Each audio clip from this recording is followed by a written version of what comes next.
Hello everyone. तो हमने यहाँ तक रीडिंग कर ली थी। अब हम क्या करेंगे, ये वाला पूरा पढ़ेंगे और उसके बाद ये पूरा पेज और ये पूरा पेज इस वीडियो में हम पढ़ेंगे। ठीक है, तो चलिए स्टार्ट करते हैं। पहले की तरह पहले मैं आपको बोर्ड पे समझाऊंगी, फिर हम एक एक करके रीडिंग करेंगे एक एक पैराग्राफ की, और यहाँ तक की रीडिंग हम कर लेंगे। तो चलिए स्टार्ट करते हैं। ठीक है, तो पहले हम समझेंगे करेक्टरिस्टिक्स एंड डिफाइनिंग फीचर कि इन दोनों में क्या फ़र्क है। ठीक है, तो करेक्टरिस्टिक क्या होता है कि ऐसे फीचर जो किसी भी ऑर्गेनिज्म में आपको मिले। ठीक है, किसी भी ऑर्गेनिज्म में, ऐसा ज़रूरी नहीं है कि वो सारे ही ऑर्गेनिज्म में मिले, लेकिन किसी भी ऑर्गेनिज्म में अगर वो फीचर मिल रहा है तो क्या कहते हैं, जैसे कि। और डिफाइनिंग फीचर क्या होता है कि सारे लिविंग में मिले और नॉन लिविंग में ना मिले तो उसे हम डिफाइनिंग फीचर बोलेंगे। ठीक है, जो कि सारे लिविंग में मिले और नॉन लिविंग में ना मिले उसे डिफाइनिंग फीचर बोलेंगे। क्या बोलेंगे? द फीचर्स, देखिए, the features present in all living but not in non living. ठीक है, तो उसे हम क्या बोलेंगे? डिफाइनिंग फीचर बोलेंगे।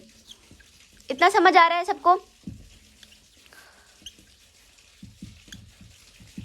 ठीक है, उसे हम डिफाइनिंग फीचर बोलेंगे। अब ऐसा feature any features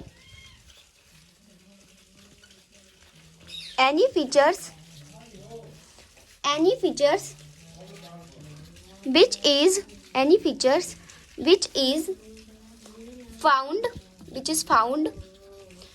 found in any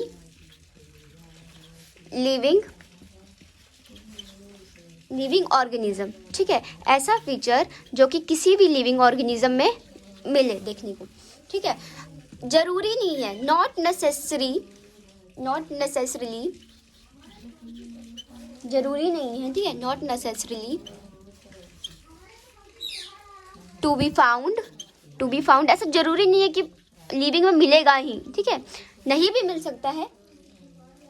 कुछ ऐसे फीचर्स हैं जो सारे लिविंग ऑर्गेनिज्म में नहीं होते हैं, तो वही समझेंगे हम। सॉरी, ये इन आएगा। ठीक है, इन ऑल लिविंग ऑर्गेनिज्म, जैसे कुछ क्या फीचर है जो कि सारे लिविंग में नहीं मिलते। एग्जाम्पल है राइट। ठीक है, मैं लिख सकती हूँ। क्या सारे ऑर्गेनिज्म लिख सकते हैं? नहीं।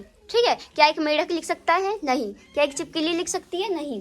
ठीक है, क्या एक तोता लिख सकता है? ट्राई कर सकता है, नहीं लिख सकता। ठीक है, मैं पढ़ सकती हूँ। क्या एक गाय पढ़ सकती है? क्या एक गधा पढ़ सकता है? नहीं, आपकी बात नहीं हो रही है, आप लोग तो उससे ऊपर हैं। वॉक, ठीक है, तो वॉक भी सारे ऑर्गेनिज्म नहीं कर सकते हैं, कुछ ऑर्गेनिज्म वॉक करते हैं, ज़्यादातर करते हैं। ठीक है, उसके बाद है रेस्पायर करते हैं, कुछ नहीं करते होंगे। सारे ऑर्गेनिज्म के बारे में आपको पता नहीं है। डाइजेस्ट, काफ़ी ऑर्गेनिज्म डाइजेस्ट नहीं करते हैं। वो ग्रोथ, ठीक है, तो ग्रोथ तो सबका होता है, लेकिन ग्रोथ को डिफाइनिंग फीचर इसलिए नहीं कहा जाता है क्योंकि ये लिविंग में भी होता है, नॉन लिविंग में भी होता है। ये कैसे होता है ये आगे अभी मैं आपको समझाऊंगी। ठीक है, उसके बाद है मेटाबॉलिज्म। मेटाबॉलिज्म क्या है? आपका डिफाइनिंग फीचर है। क्यों?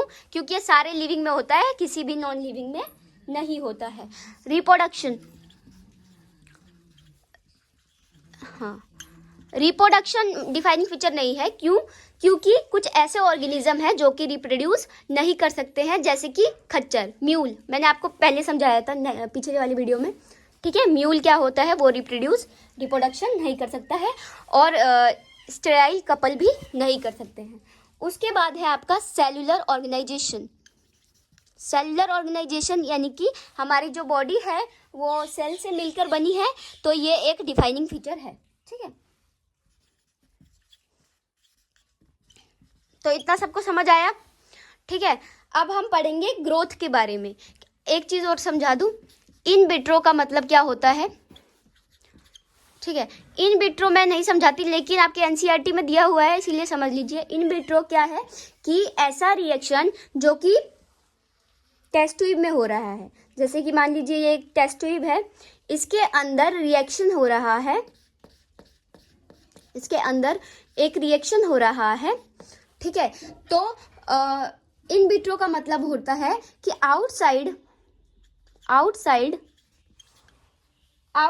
द बॉडी, मतलब बॉडी से बाहर कोई रिएक्शन हो रहा है इन टेस्ट ट्यूब में, उसे इन विट्रो बोलेंगे, ठीक है। अगर बॉडी के अंदर रिएक्शन हो रहा है तो उसको इन विवो बोलेंगे, ठीक है।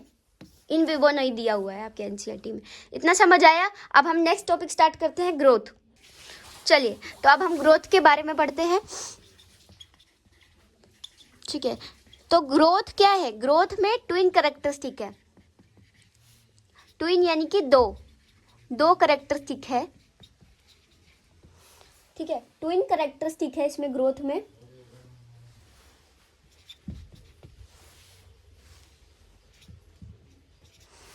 ट्विन कैरेक्टरिस्टिक है। तो पहला क्या है, increase in mass.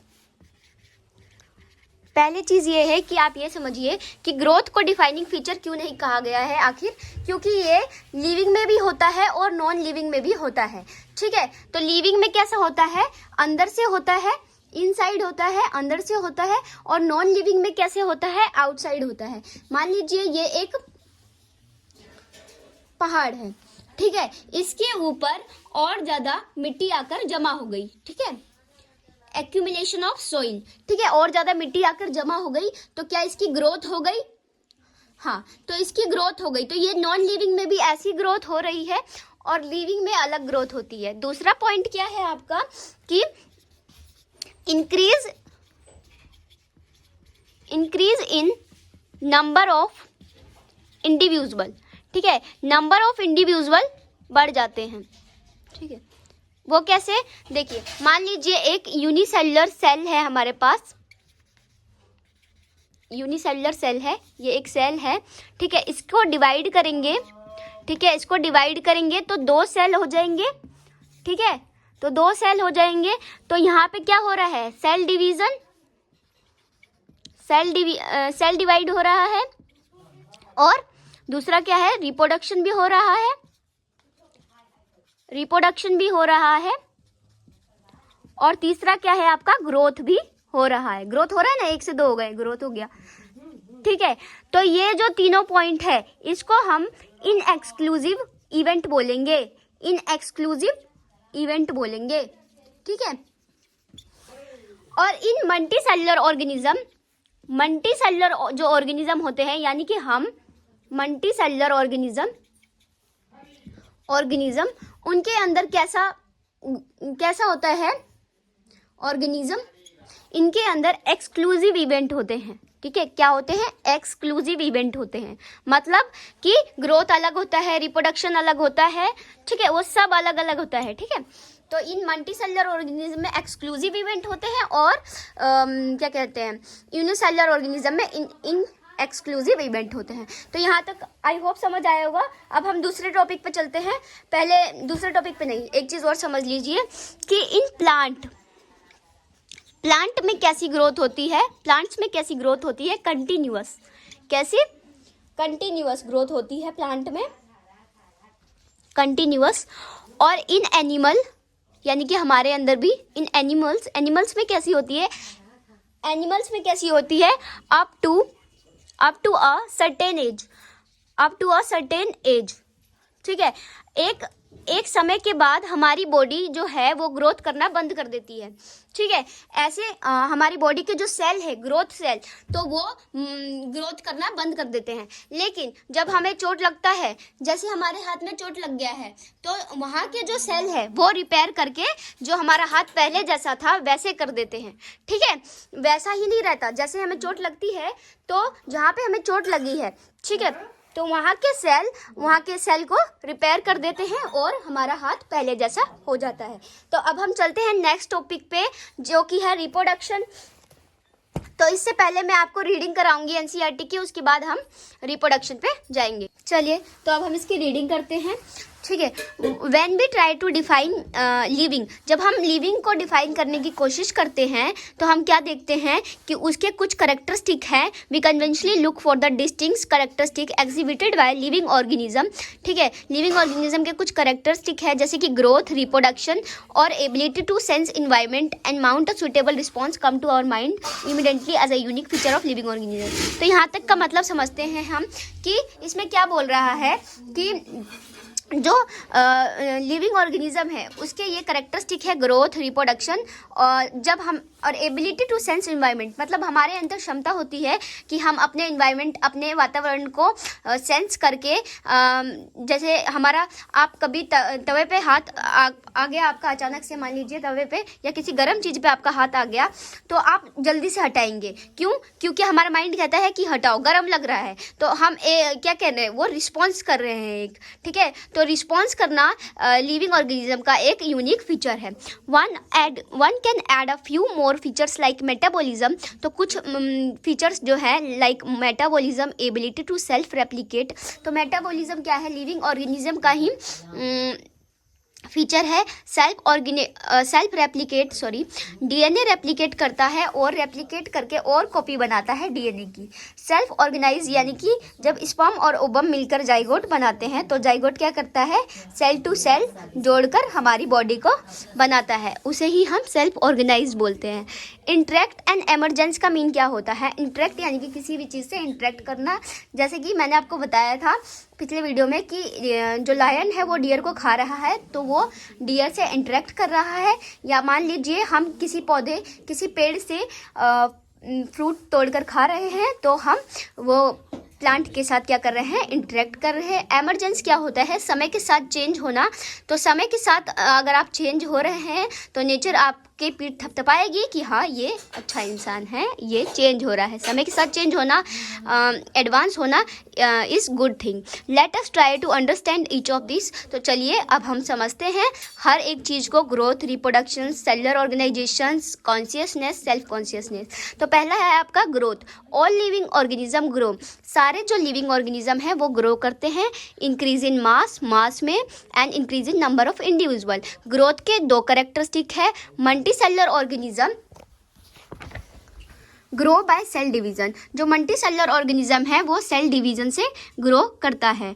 In plants, अगर हम प्लांट्स में देखें तो प्लांट्स में मैंने क्या बताया था आपको, कंटिन्यूअस ग्रोथ होती है। और एनिमल्स में क्या होते हैं, अप टू सर्टेन एज, एक समय तक ही एनिमल्स में ग्रोथ होता है।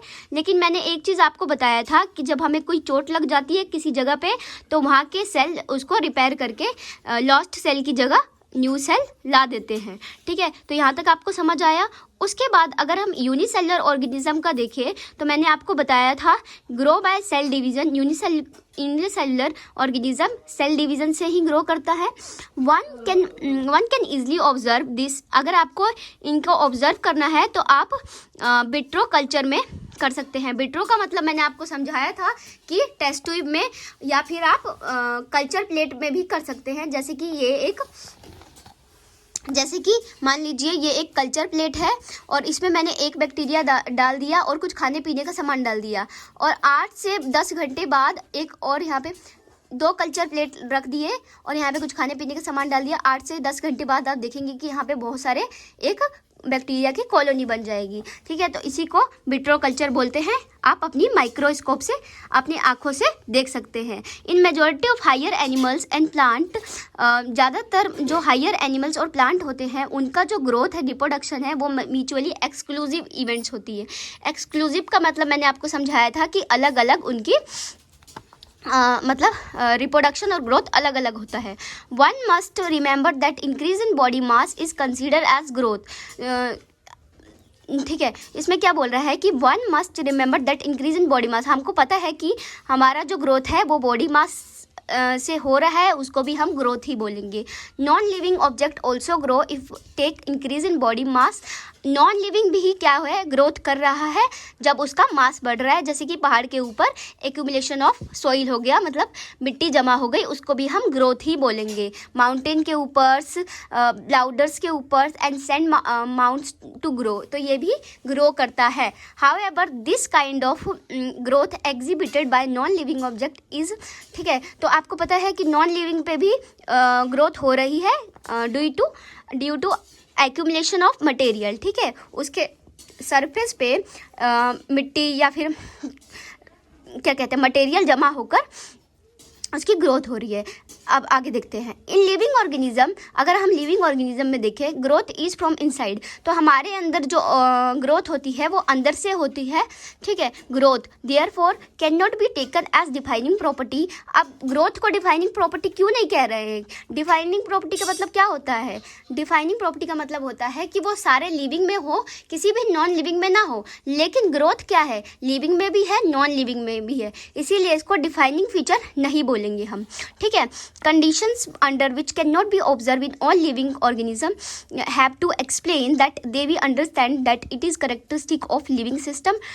हाँ, ठीक है, तो ये आपको समझ आ रहा है जो मैंने आपको समझाया कि ये सारे लिविंग में भी होता है, कुछ लिविंग में भी होता है, नॉन लिविंग में भी होता है, लेकिन डिफाइनिंग फीचर में आपके वो बस लिविंग में होने चाहिए, नॉन लिविंग में नहीं होने चाहिए थोड़े से भी।